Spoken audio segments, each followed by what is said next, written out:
Hi friends, இன்றைக்கி பேசிக் 5 stitches பார்க்க போகிறோம் ஹேண்ட் எம்ப்ராய்டிங்கில். அதுக்கு தேவையான things: frame, needle, cloth, thread, scissor. Thread எடுத்துக்கோங்க. த்ரெட்டில் வந்து நார்மலாக 6 ஹேண்ட்ஸாக இருக்கும். நான் அதை டிவைட் பண்ணிக்கிறேன் 3 அந்த 3 எடுத்துகிட்டு நீடிலில் கோர்த்துக்கோங்க. உங்களுக்கு தேவையான லென்த்தில் விட்டு கோர்த்து நாட் போட்டு கட் பண்ணிக்கிங்க. நம்ம ஃபஸ்ட்டு பார்க்க போகிறது ரன்னிங் ஸ்டிச் எப்படின்னா, நான் ஒரு லைன் போட்டிருக்கேன். லைன் போட்டு கீழேருந்து ஃப்ரேமுக்கு கீழேருந்து ஃபஸ்ட்டு பாயிண்ட் எடுத்து செகண்ட் பாயிண்ட்டில் விடுறேன். செகண்ட் பாயிண்ட் விட்டுட்டு செகண்ட் பாயிண்ட்டு கொஞ்சம் கேப் விட்டு தேர்டு பாயிண்ட்லேருந்து எடுத்து ஃபோர்த்து பாயிண்ட் விடுறேன். ரன்னிங் ஸ்டிச் எப்படின்னா, ஒரு ஸ்டிச்சுக்கு இன்னொரு ஸ்டிச்சுக்கு இடையில ஒரு கேப் இருக்கும். அதான் ரன்னிங் ஸ்டிச்.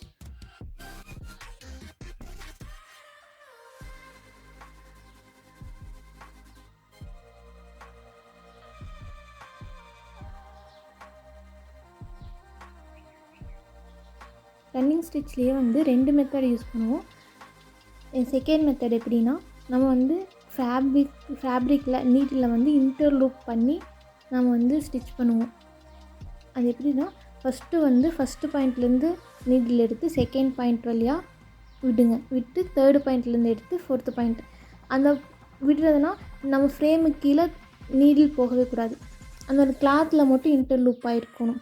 அப்படி ஆகும்போது நீங்கள் ஃபஸ்ட்டு பாயிண்ட்லேருந்து செகண்ட் பாயிண்ட் விடுறீங்களா, அப்போ நீடில் இருக்கும். தேர்டு பாயிண்ட்லேருந்து ஃபோர்த்து பாயிண்ட் இருக்கும்போது நீடில் இருக்காது, கிளாத் மறைச்சிருக்கும். அதுக்கப்புறம் ஃபோர்த்து பாயிண்ட்லேருந்து நீங்கள் வெளியே எடுத்திங்கன்னா அது ஒரு இன்டர்லூப் மாதிரி ரன்னிங் ஸ்டிச் வந்திருக்கும். நம்ம வந்து நாட்டு போடுறக்காண்டி மட்டும்தான் லாஸ்ட்டில் வந்து விட்டு கீழே ஃப்ரேமுக்கு கீழே விட்டு நாட் போட்டுக்கு எடுத்துக்கணும்.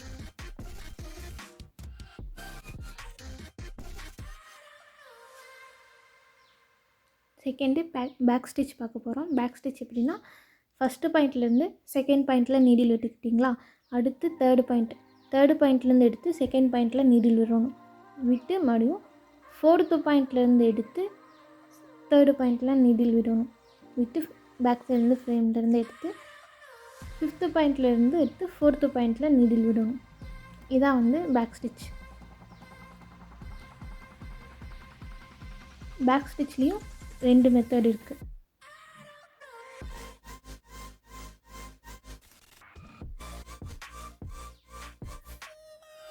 செகண்ட் மெத்தட் எப்படின்னா, நம்ம வந்து ஃபஸ்ட்டு பாயிண்ட்லேருந்து நீடில் எடுத்து செகண்ட் பாயிண்டில் விட்டிங்களா, அடுத்து தேர்டு பாயிண்ட்லேருந்து எடுக்கிறீங்களா, எடுத்து செகண்ட் பாயிண்ட்லேருந்து நீடில் எடுத்து ஃபோர்த்து பாயிண்ட்டில் வழியாக கோர்த்து வெளியே எடுக்கிறோம்.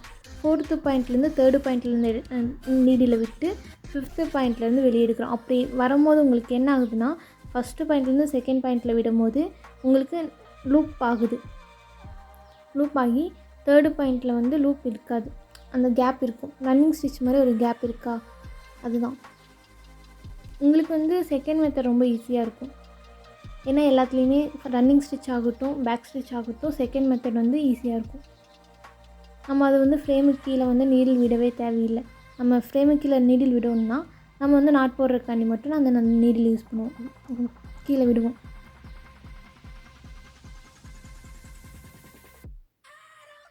தேர்டு வந்து செயின் ஸ்டிச் பார்க்க போகிறோம். செயின் ஸ்டிச் வந்து எப்படின்னா, ஃபஸ்ட்டு பாயிண்ட்லேருந்து எடுக்கிறோமா நீடில் எடுத்து ஃபஸ்ட்டு பாயிண்ட்லேயே நீடில் விட்டோம்னா ஒரு லூப் மாதிரி ஃபார்ம் ஆகுது. அந்த ஃபஸ்ட்டு பாயிண்ட்லேருந்து கொஞ்சம் கேப்பில் வந்து செகண்ட் பாயிண்ட் அந்த பாயிண்ட்லேருந்து எடுக்கும் போது அந்த லூப்புக்கு நடுவில் எடுத்தோம்னா அது செயின் ஸ்டிச்சாக ஃபார்ம் ஆகுது. செயின் ஸ்டிச் பொறுத்த வரைக்கும் நம்ம ஃபஸ்ட்டு எந்த பாயிண்ட்டில் வந்து நீடில் எடுக்கிறோமோ அதே பாயிண்ட்டில் தான் நம்ம செகண்ட் குத்தி இடையிலேருந்து எடுத்து லூப் மாதிரி ஃபார்ம் பண்ணுறோம்.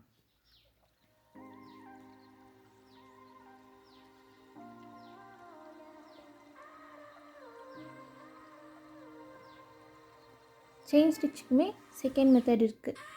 சேம் பேக் ஸ்டிச்சுக்கு நீங்கள் என்ன பண்ணீங்களோ அதே மாதிரி தான். நம்ம வந்து ஃபஸ்ட்டு பாயிண்ட்லேருந்து நீடில் எடுத்து, ஆனால் இதில் ஃபஸ்ட்டு பாயிண்ட்லேயே நீடில் குத்தி அந்த லூப்பை வந்து அந்த நீடிலுக்கு இடையில விட்டு மேலே எடுங்க. நீடில் மேலே எடுத்திங்கன்னா chain stitch.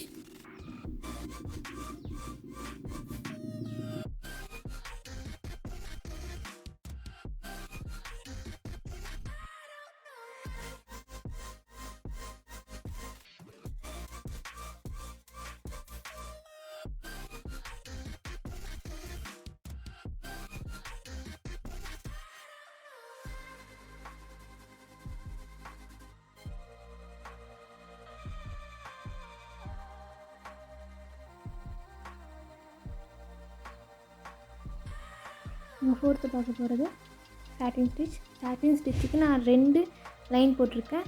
First line, second line. நான் என்ன பண்ணியிருக்கேன், செகண்ட் லைனை ஃபஸ்ட்டு பாயிண்ட்டாகவும் ஃபஸ்ட் லைனை செகண்ட் பாயிண்ட்டாகவும் எடுத்துக்கலாம். நீங்கள் வந்து எப்படி வேணால் எடுத்துக்கலாம்.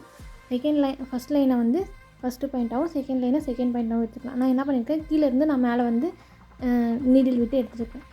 ஃபஸ்ட்டு பாயிண்ட்லேருந்து செகண்ட் பாயிண்ட், கீழேருந்து மேலே இருக்கிற லைனுக்கு வந்து நீடில் உள்ளே விட்டு மறுபடியும் ஃப்ரேமுக்குள்ளேருந்து கீழே நீடில் எடுக்கும் போது லாஸ்ட் லைன்லேருந்து தான் நான் மேலே எடுத்து மறுபடியும் ஃபஸ்ட் லைனில் விடுறேன். அப்படி பார்க்கும்போது உங்களுக்கு 2 பக்கமே த்ரெட் இருக்கும்.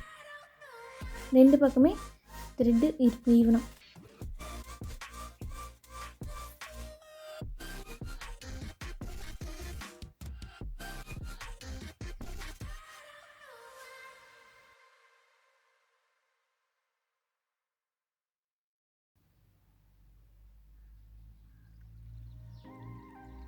நம்ம 5th பார்க்க போகிறது ஸ்டெம் ஸ்டிச். ஃபஸ்ட்டு பாயிண்ட்லேருந்து செகண்ட் பாயிண்ட்டில் எடுக்கணும்.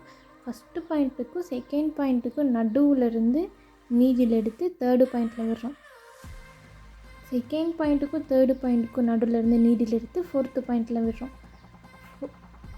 4th 5th எடுத்து 6th பாயிண்ட்டில் விடுறோம். இதுதான் ஸ்டெம் ஸ்டிச். இடையில நம்ம வந்து 2 ஸ்டிச்சுக்கு இடையிலேருந்து நீடில் எடுத்து அடுத்த ஒரு பாயிண்டில் விட்டுருந்தா ஸ்டெம் ஸ்டிச். ஸ்டெம் ஸ்டிச்சுக்கும் சாட்டினுக்கும் செகண்ட் மெத்தட் இருக்கான்னு எனக்கு தெரியல ஃப்ரெண்ட்ஸ். நான் வந்து இந்த மெத்தட் தான் யூஸ் பண்ணிகிட்ருக்கேன். சப்போஸ் நான் பார்க்குற செகண்ட் மெத்தட் இருந்துச்சுன்னா கண்டிப்பாக இன்ஃபார்ம் பண்ணுறேன்.